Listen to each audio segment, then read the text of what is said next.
Hello there, and welcome to a further session on the game of craps. In my first couple of sessions that I put out on YouTube, a number of comments, some criticism that possibly the content was very, very basic, and it was well intended to be that way. Anybody that's played the game knows that the first time you step up to a craps table, it's pretty intimidating. And if you have absolutely no information on how to even pick up the dice, it can be pretty intimidating. This session, I'm going to talk about one of my favorite bets playing on the craps table, and that is playing the place bets 6 and 8. Now, as mentioned before,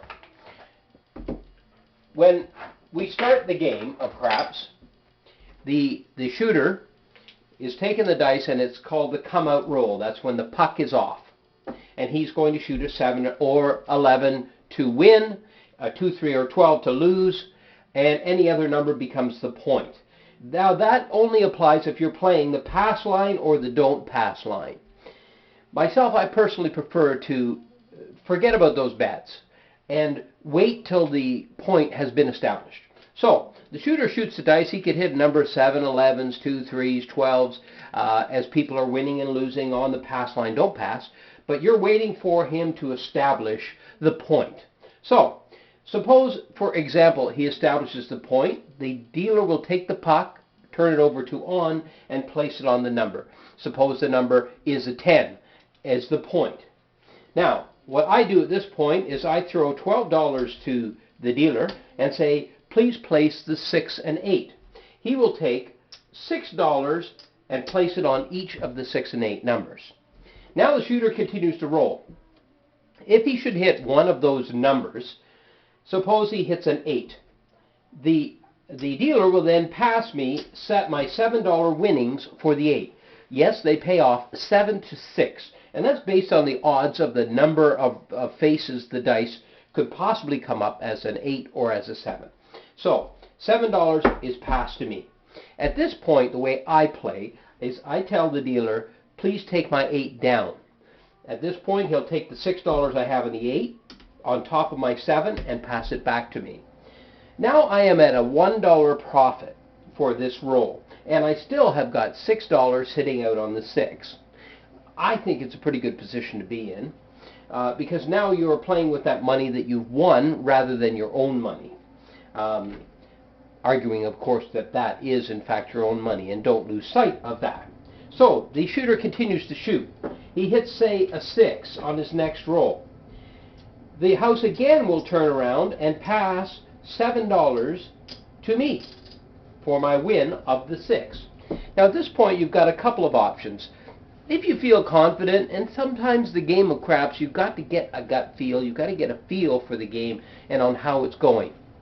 If you get a bit of a feeling that maybe the shooter might be able to hit some numbers, or you just want to take a chance on it, you're not risking too much at this point, you can say to the dealer, put me back up on the 8. At that point, he will drop $1 back to you and put $6 back on the 8.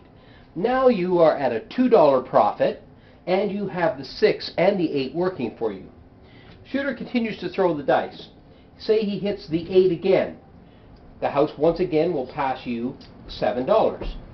Now at this point, the way I play is I would take my $7 profit, so now I'm sitting at a $9 profit level. The shooter continues to shoot the dice. From this point forward, when he starts to hit these numbers, what I will do is a thing called press. So suppose he hits the 8 again. I will say to the dealer, press it. Instead of handing me $7, he'll hand me $1, and he'll make the 8 a $12 bet. Now that 8 gets hit again, I get $14. Shooter rolls the dice again. This time, say he hits the 6. If he hits the 6, you have your option. You can either press it or you can take a profit. I personally would prefer to take a $7 profit at this point, as I just pressed the last bet. So, I take my $7 profit. Dealer continues to shoot. He hits the 6 again. Now you can say to the dealer, press it. The dealer will pass you $1. He will then bump your $6 bet up to 12. Now you've got $24 on the board, and you're sitting with a profit. If these 6 and 8 continue to get hit, the next time they're hit, you get a $14 win on them. And it may seem unbelievable when you get on a hot table on craps, those numbers can be hit literally dozens of times over the course of a half an hour or 45 minutes. So, what your object here is to continually raise these bets. You can continually press them, but do not forget to take your profit. The biggest mistake I see out there, and I've seen this so often, where somebody will put their money out across all of the numbers. As soon as they hit one of them, they press it right away. And then they press the next one, and then they press the next one. Now they've just won 3 rolls. But then the shooter 7's out, and they lose all of their bets. They take no profit off the board. So, the object is to take some profit off and stay in the game. So, you can continue to press the 6 and 8. One of the other options is, as the game is progressing and if it's getting to be a hot table, you can tell the dealer to put you up on the 5 or 9. So the dealer will put a $5 chip on the 5 or 9 and pass you the remaining profit. So now you can have 3 or 4 numbers working for you. And again, continually, in the course of a hot roll, press those numbers up, press those values up, so that you're scraping off more and more profit. There could come a point in the roll where you might want to drop them all back to a single unit. I've seen that written up in a number of books to do so.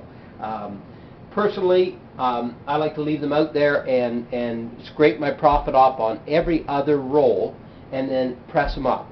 Again, when you start pressing the 6 and 8 up again, you might want to just increase them by 1 unit. You might want to press them all the way, which means if you got one hit and you got past $14 to you, if you say press the 8, the dealer would take $12 and press it to 24, so it goes all the way up. So there's a number of different ways to do it. If you want to play it safe, do a unit at a time. Yeah, you're not going to win enough to pay off your mortgage, but it'll keep you in the game. And you play that way, you can go to Vegas with a fairly small stake, and watching what you're doing, you can walk away with a small profit, and you get the chance to play the game for your entire vacation as much as you want, and of course all the free drinks you want. And it's fun just watching people and watching the game. And that's it for the 6 and 8.